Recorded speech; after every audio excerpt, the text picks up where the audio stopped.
हजरत उमर फारूक जब खलीफा बनाए गए तो आपको मालूम होगा, और ये वाकया शायद आपने आज तक किसी और मौलवी से ना सुना हो, हजरत उमर फारूक जब खलीफा बनाए गए तो उनके जमाने में एक ऊंट जो बैतुल माल में था, मुसलमानों की अमानत थी, किसी तरीके से रस्सी तोड़ने में कामयाब हो गया और भाग गया। खबर दी गई हजरत उमर को, वो सोए हुए थे दोपहर में, खबर दी गई एक ऊंट भाग गया। ओफो, यहां विजय माल्या भाग जाता है, ललित मोदी भाग जाता है, चौकीदार के नाक के नीचे से भाग जाता है। हजरत उमर फारूक को खबर दी गई एक ऊंट बैतुल माल से गायब हो गया, भाग गया है। हजरत उमर को पता चला कि एक ऊंट, या अल्लाह, मैं कयामत के दिन अल्लाह को क्या जवाब दूंगा, मैं अमीरुल मोमिनीन हूं। उठे और चप्पल भी नहीं पहनी उन्होंने, नंगे पैर भागे। अरब का रेगिस्तानी इलाका, ऊंट तलाश कर रहे हैं, पैरों में चप्पल नहीं है, जमीन गर्म है। हजरत उस्मान गनी अपने घर की छत पर खड़े हैं, देखते हैं कि दूर से एक आदमी नंगे पैर भागता चला जा रहा है। दिल ही दिल में सोचते हैं कितना बड़ा बेवकूफ आदमी है, इतनी कड़ी धूप में नंगे पैर ये भाग रहा है, पता नहीं ये कहां जा रहा है, इसको थोड़ा सा आराम कर लेना चाहिए था, ये गर्म जमीन पर नंगे पैर क्यों भाग रहा है, ये बेवकूफ आदमी है, इतनी सख्त धूप में ये कहां भाग रहा, पसीना पसीना। जब हजरत उमर करीब से गुजरे तो उस्मान गनी पहचान गए कि ये तो हजरत उमर है। कहने लगे, अमीरुल मोमिनीन, इतनी कड़ी धूप में आप कहां भाग रहे हैं, कहां जा रहे हैं? फरमाया, है उस्मान, बैतुल माल का एक ऊंट गायब हो गया है, वो आगे आगे भाग रहा है, मुझे उस ऊंट को पकड़ के बैतुल माल में जमा करना है। अगर आज वो गायब हो गया तो कयामत के दिन मैं अल्लाह को क्या जवाब दूंगा?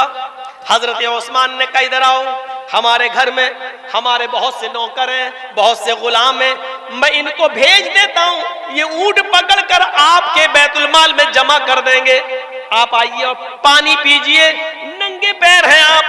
हजरत उमर ने जो जवाब दिया, मदरसे के जिम्मेदारों सुनो, जलसे के जिम्मेदारों सुनो, तुम्हें अभी एक एक पैसे का हिसाब देना है, मदरसे का, जलसे का एक एक रुपए का हिसाब तुम्हें भी देना है, अगर कोई मांगे तो मना नहीं करना चाहिए। हजरत उस्मान गनी ने जब कहा, आओ ठंडा पानी पी लो, बैठो, मैं अपने गुलामों को भेज देता हूं, वो ऊंट पकड़ के तुम्हारे बैतुल माल में जमा कर देंगे। हजरत उमर जवाब देते हैं, उस्मान, तेरा पानी तुझे मुबारक हो, तेरे घर की छत की का साया तुझे मुबारक हो, अमीरुल मोमिनीन मैं हूं, तुम नहीं। अगर ऊंट गायब हो गया तो कयामत के दिन सवाल मुझसे होगा, तुमसे नहीं, क्योंकि जिम्मेदार मैं हूं, तुम नहीं। ये कहकर वो आगे बढ़े और उस ऊंट को जब तक पकड़ नहीं लिया और बैतुल माल में जमा नहीं कर दिया, तब तक उनको नींद नहीं आई। जब बैतुल माल में उस ऊंट को लाए तो बैतुल माल के जिम्मेदारों से पूछा, ये ऊंट कैसे भाग गया, तुमने निगरानी नहीं की, रस्सी तोड़ने में कामयाब कैसे हो गया? तो एक साहब ने बताया, अमीरुल मोमिनीन, इस ऊंट की लैट्रीन के रास्ते में जख्म हो गया है। दुम उठाया, देखा तो उसमें घाव है, जख्म है, और उसकी लैट्रीन के रास्ते से ब्लड निकल रहा था। हजरत उमर से कहा, अमीरुल मोमिनीन, ये बैठ नहीं पाता है, जब बैठता है तो इसको दर्द और तकलीफ होती है, इसलिए तकलीफ के अंदर इसने ताकत लगाई और रस्सी को तोड़ने में कामयाब हो गया। हजरत उमर ने कहा, इस ऊंट की लैट्रीन के रास्ते में इतना बड़ा जख्म है, ये ऊंट इतना जख्मी हो गया है और अभी तक उसका कोई ख्याल नहीं रखा गया है। हम अमीरुल मोमिनीन लोगों के ही नहीं है, जानवरों पर भी रहम करना हमारे नबी जनाब मोहम्मद रसूलुल्लाह ने हमें बताया है। फिर उन्होंने हकीमों से पूछा कि कौन सी जड़ी बूटी जंगल से लाई जाए और उसको पीस कर लगाया जाए। हकीमों ने बताया, हजरत उमर अकेले जंगल में जाते हैं, उस जड़ी बूटी को, उस पत्ते को तोड़ के लाते हैं, फिर अपने हाथों से पीसते हैं, उसका मरहम बनाते हैं, फिर अपने हाथ से ऊंट की दुम उठाते हैं और उस दुम लैट्रीन के जख्म के रास्ते पर अपने हाथ से उस जख्म को पर मरहम लगाते हैं, वो जड़ी बूटी लगाते हैं, कहते हैं अल्लाह मेरा जो काम था वो मैंने कर लिया, शिफा देना तेरा काम है। अय अल्लाह मैं अपनी जिम्मेदारी से आजाद हो गया, अय अल्लाह अब इसको शिफा देना न देना ये तेरा काम है। जानवरों पर रहम करना ये मेरी जिम्मेदारी है, मैंने अपनी जिम्मेदारी निभा ली है, जो हो सकता है वो मैंने किया है। अय अल्लाह इस ऊंट को जल्दी से शिफा दे दे। इस वाक़े से पता चलता है कि जिम्मेदारी क्या चीज होती है। जिम्मेदारी, हर आदमी को अपनी जिम्मेदारी पूरी तरीके से निभानी चाहिए, हर आदमी को अपनी जिम्मेदारी पूरी तरीके से अदा करना चाहिए। वक्त की पाबंदी बहुत जरूरी है। शुक्र अदा करो अल्लाह ताला का कि उसने हमें और आपको इस्लाम दिया है। लोग तड़प रहे हैं आज इस्लाम के लिए, वो इस्लाम जो आपका ही नहीं है। शरा लकुम मिनद्दीनि मा वस्सा बिही नूहन वल्लज़ी औहयना इलैक व मा वस्सैना बिही इब्राहीम व मूसा व ईसा अन अक़ीमुद्दीन। ऐ मोहम्मद सल्लल्लाहु अलैहि वसल्लम मैंने आपको वही दीन देकर भेजा है, मैंने आपको वही दीन देकर भेजा है जो दीन आपसे पहले नूह अलैहिस्सलातु वस्सलाम को देकर भेजा था, और नूह के बाद इब्राहिम और मूसा और ईसा भी जो दीन लेकर गए हैं वही दीन मैंने आपको भी देकर भेजा है। ये गलत अफवाह है कि इस्लाम मुसलमानों का धर्म है। ये योगी मोदी आज जो चुनाव के मौके पर हिंदू मुस्लिम कर रहे हैं ना, और देख लीजिए कासगंज यूपी में पुलिस कस्टडी के अंदर एक मुसलमान को मार दिया गया, सिर्फ माहौल बनाने के लिए। यूपी जो चुनाव आ रहा है वो बनाने के लिए ये हिंदू मुस्लिम अगर ये अपनी किताबें पढ़ लें, योगी जी बड़े भक्त बनते हैं राम के और राम मंदिर बनवा रहे हैं अयोध्या में, अगर अपनी किताबें पढ़ लें, अपनी किताबें, तो यकीन मानिए इस्लाम से मोहब्बत करने लगेंगे, क्योंकि इस्लाम ये मुसलमानों का धर्म है ही नहीं, सिर्फ ये उनका भी धर्म है। इसी दीन और इसी धर्म को रामचंद्र जी ने भी पेश किया है, कृष्ण जी ने भी पेश किया है। ये सिर्फ मुसलमानों का नहीं है। हमने कब कहा है कि मोहम्मद सल्लल्लाहु अलैहि वसल्लम जो इस्लाम लाए वही नहीं? अल्लाह ताला खुद कह रहा है मोहम्मद सल्लल्लाहु अलैहि वसल्लम आपको मैंने कोई नया धर्म नया दीन नहीं दिया है। आपसे पहले भी जो नूह अलैहिस्सलाम आए थे उनको भी यही दीन दिया था, और नूह के बाद जो इब्राहिम, मूसा और ईसा, मोसेस और जीसस जो आए उनको भी हमने यही दीन देकर भेजा। उन लोगों ने जब दीन में गड़बड़ी पैदा की तो उसकी इस्लाह के लिए वही दीन हमने असली शक्ल में आपको देकर भेजा। क़ुल या अहलल किताबी तालू इला कलिमतिन सवाइन बैनना व बैनकुम अल्ला नअबुदा इल्लल्लाह। आए मोहम्मद सल्लल्लाहु अलैहि वसल्लम आप ऐलान कर दीजिए, आप दुनिया वालों को बता दीजिए, आप दुनिया वालों से कह दीजिए, आप यहूदियों से और ईसाइयों में ऐलान कर दीजिए, या अहलल किताब, आए अहले किताब, आए तौरात वालों, जबूर वालों, इंजील वालों, आए यहूदियों, ईसाइयों और आए दाऊद अलैहिस्सलाम के मानने वालों, तालौ इला कलिमतिन सवाइन बैनना व बैनकुम, आओ एक ऐसे कलमे की तरफ। देखिए कुरान क्या कह रहा है, तालौ इला कलिमतिन सवाइन बैनना व बैनकुम, आओ एक ऐसे कलमे की तरफ, आओ एक ऐसे मूल मंत्र की तरफ जो हमारे और तुम्हारे दरमियान बराबर है।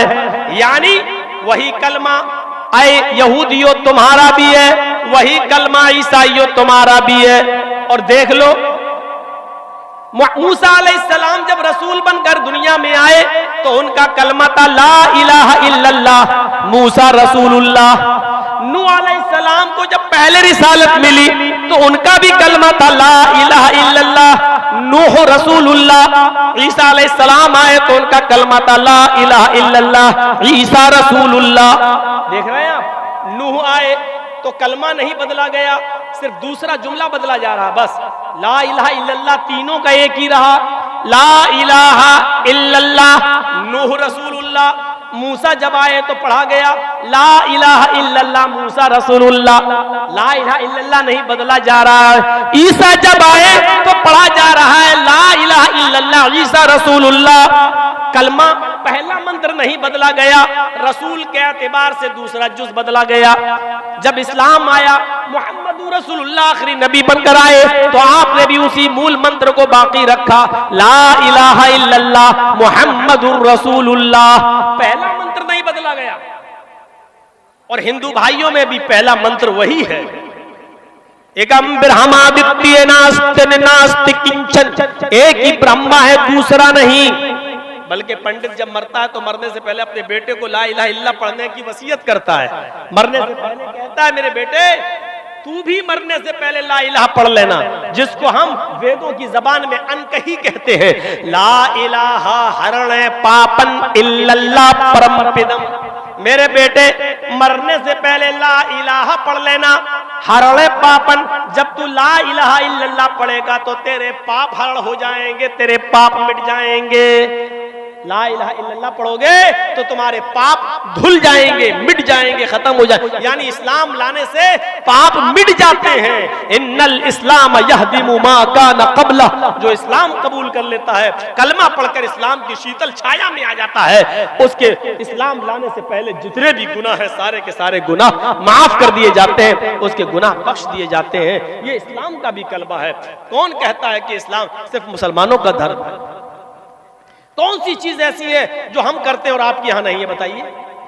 हम कलमा पढ़ते हैं, आप भी ब्रह्म सूत्र पढ़ते हैं, हम ला इलाहा इल्लल्लाह पढ़ते हैं, आपके यहां पर भी ला इलाहा इल्लल्लाह है। ला इलाहा हरणे पापन इल्लल्लाह परमपिदम, ये क्या है? एकम ब्रह्मादित्य नास्ति नास्ति किंचन, ये क्या है? हम नमाज पढ़ते हैं, आपके यहां पर भी साष्टांग है। 8 अंगों को जमीन पर रखो, 8 अंगों को जमीन पर रखो, यानी नाक और माथा 2, 2 हाथ 4, दोनों घुटने 6 और दोनों पैर 8, यानी सजदा करो। हमारे यहाँ नमाज है तो आपके यहाँ साष्टांग है, यानी सजदे का जिक्र आपके यहाँ पर भी है। बल्कि कृष्ण जी ने अर्जुन को 5 वक्त की नमाज पढ़ने का हुक्म भी दिया श्रीमद् भागवत गीता के अध्याय 6 मंत्र नंबर 10 में। योगी उज्जीत सततमात्मानं रासिस्थिता एकाकी अच्युतात्मा निराशीर परिग्रह। जब तुम ईश्वर की पूजा करने खड़े हो तो पूरे शरीर का योग कर लो, पूरे शरीर की एक्सरसाइज कर लो। हृदय नमः, सीने पे हाथ रख लो, हृदय दिल नमः, सर को झुका लो सजदे की जगह पर, हृदय दिल हाथ। हिंदू को देखते हो आप ऐसे करता है, मूर्ति के सामने खड़ा ऐसे ओम भूर्भुवः स्वः। किसी हिंदू को आपने ऐसे ऐसे नहीं देखा होगा, ऐसे ही देखा होगा। क्यों? दिल से इबादत या दिल से पूजा। ये हृदय, जब ईश्वर की पूजा करने खड़े हो तो दिल पर हाथ रख लो। हम लोग भी अल्लाहु अकबर कहकर यहाँ हाथ रख लेते हैं, जो लोग जहाँ रखते हैं हमें उनसे कोई एतराज नहीं है, लेकिन इबादत दिल से होती है, इस बात को याद रखिए। हृदय नमः, अपने सीने पर हाथ रख लो। अर्जुन कह रहे हैं, कृष्ण कह रहे हैं अर्जुन से, कृष्ण जी अर्जुन से, सतत महात्मानम, और हमेशा पढ़ते रहना, कभी छोड़ना नहीं।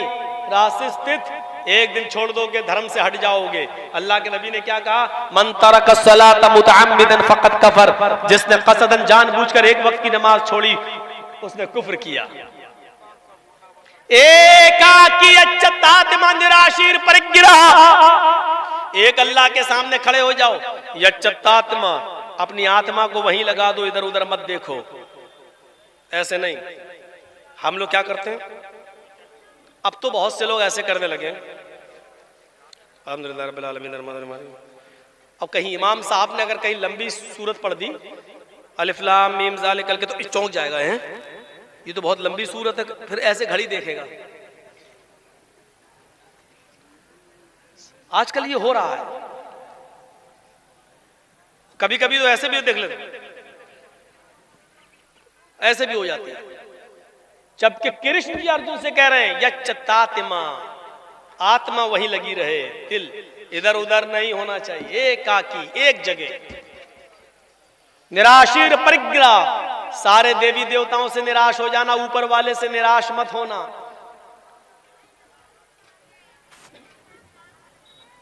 महीदेवस्य सवितु परिष्टुति वसुर्दयमाना नये सुपथराय अस्मान।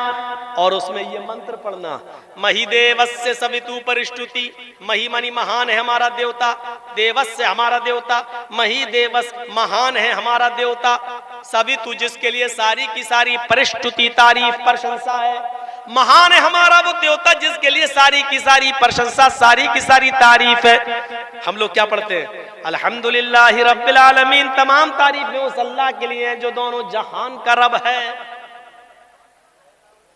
कृष्ण जी कह रहे हैं ये पढ़ो, हमारे यहाँ भी वही पढ़ा जा रहा है। कृष्ण जी कहते हैं अर्जुन बसुर दयामाना, उसके बाद कहो वो बड़ा दयालु और कृपालु है। हम लोग क्या पढ़ते हैं? अर्रहमान अर्रहीम, वो बड़ा ही मेहरबान इंतहाई रहम करने वाला है। कृष्ण जी कहते हैं पढ़ो नए सुपथराय आसमान, सुंदर पथ मानी रास्ता, राय मानी चलाना, आसमान हमारे फायदे के लिए। हाय प्रभु हमको हमारे लाभ हमारे फायदे के लिए सुपथा सुंदर रास्ते पर चला, हमको हमारे लाभ के लिए फायदे के लिए अच्छे रास्ते पे चला। हम और आप क्या पढ़ते हैं? इहदिना सिरातल मुस्तकीम, हाय अल्लाह हमको सिराते मुस्तकीम पर सीधे रास्ते पर चला। कृष्ण जी के जो कह रहे हैं वही हमारे नबी ने भी कहा है। इसीलिए मैं कहता हूं कि हिंदू मुस्लिम की राजनीति करने वाले अगर अपनी किताबें पढ़ लें तो कभी इस्लाम से नफरत नहीं करेंगे, मुसलमानों से नफरत नहीं करेंगे। उनके बस में नहीं है नफरत करना। अगर वो किताबें पढ़ लें, जैसे हम इस्लाम पढ़ने के बाद और हिंदू धर्म की किताबें पढ़ने के बाद किसी हिंदू से नफरत नहीं कर सकते, क्योंकि हमारा कुरान कहता है एक मनुष्य को, एक नफ्स को अगर किसी ने कत्ल कर दिया तो वो पूरी दुनिया का कातिल है। मन कतल नफ्सन बिगैरि नफ्सिन औ फसादिन फकअन्नमा कतल अन्नास जमिया, जिसने दुनिया में किसी एक मनुष्य को, चाहे वो हिंदू हो या मुसलमान, सिख हो या ईसाई, किसी भी धर्म का, किसी भी जाति का, किसी भी मजहब का मानने वाला हो, अगर आपने किसी को कत्ल कर दिया तो एक इंसान को कत्ल नहीं किया, पूरी दुनिया की इंसानियत को कत्ल कर दिया, पूरे विश्व की इंसानियत को मार डाला, पूरे मानवता का, पूरी इंसानियत के आप कातिल हैं, एक को नहीं मारा है आपने। कुरान सारी दुनिया के इंसानों को एक परिवार से देखता है, एक खानदान से तशबीह देता है। या अय्युहन्नास इन्ना खलकनाकुम मिन ज़करिन व उन्सा व जअलनाकुम शुऊबन व क़बाइल लितअरफू, हाय सारी दुनिया के इंसानों तुम आपस में भाई भाई हो इसलिए कि तुम्हारा बाप एक है, तुम्हारी माँ एक है, तुम एक बाप आदम से और एक माँ हव्वा से पैदा किए गए हो। जब तुम्हारा बाप एक, तुम्हारी माँ एक, तो तुम सब आपस में भाई भाई हो, खानदान तुम्हारा एक है, तुम एक परिवार की तरह हो, तुम एक खानदान की ब्रांच, एक पेड़ की शाखाएं हो। दीजिए कुरान हम सबको एक खानदान से, एक परिवार से जोड़ रहा है और कह रहा है कि तुम सब आपस में एक दूसरे के भाई हो, तुम सब आपस में एक दूसरे, एक ही माँ और एक ही बाप के बेटे हो। इतनी बड़ी इंसानियत का सबक मेरे भाइयों दुनिया के किसी मजहब के अंदर नहीं मिलेगा। हाँ, लेकिन कुरान और हदीस के कानून को हमें फॉलो करना है, इसलिए इंसानियत जहां निभाना पड़े वहां रिकॉर्ड तोड़ देना, लेकिन मजहब के साथ समझौते मत करना। अल्लाह के रसूल ने यहूदियों की मदद की, अल्लाह के नबी ने ईसाइयों की मदद की, अल्लाह के नबी ने मजूसियों की मदद की, लेकिन धर्म से समझौता नहीं किया। अगर किसी हिंदू भाई को ब्लड की जरूरत है और ब्लड नहीं मिल रहा है और उसका ग्रुप आपके ब्लड ग्रुप से मैच खा रहा है और आपके एक बोतल ब्लड देने से उसकी जान बच रही है, तो इस्लाम ये कहता है कि उस वक्त आप रोजा तोड़ दो। अगर रोजे की हालत में भी हो तो आप रोजा तोड़ दो और रोजा तोड़कर ब्लड दे दो और ब्लड देकर उसकी जान बचा लो। इस रोजे की कज़ा बाद में हो सकती है, अगर जान चली गई तो बाद में जान वापस नहीं आएगी। एक गैर मुस्लिम के लिए इस्लाम ये कहता है कि तुम अपना रोजा तोड़कर ब्लड देकर उसकी जान बचा लो, रोजे की कज़ा बाद में कर लेना। इंसानियत निभाई तो इतनी, लेकिन ये भी नहीं कहा कि तुम उनके मंदिरों में जाकर सजदा कर लो। अल्लाह के नबी ने कहा, कुरान की आयत नाजिल हुई जब काफिरों ने कहा कि 6 महीने आप हमारे माबूद की इबादत कर लें, हमारे खुदा, और 6 महीने हम आपके माबूद की, आपके रब की इबादत कर लेते हैं, तो अल्लाह के नबी ने साफ कह दिया, लकुम दीनुकुम वलिय दीन, ये नहीं होगा। इंसानियत हम निभाएंगे लेकिन दीन के साथ समझौता नहीं करेंगे। तुम्हारे लिए तुम्हारा दीन और हमारे लिए हमारा दीन, ये समझौता नहीं कर सकते।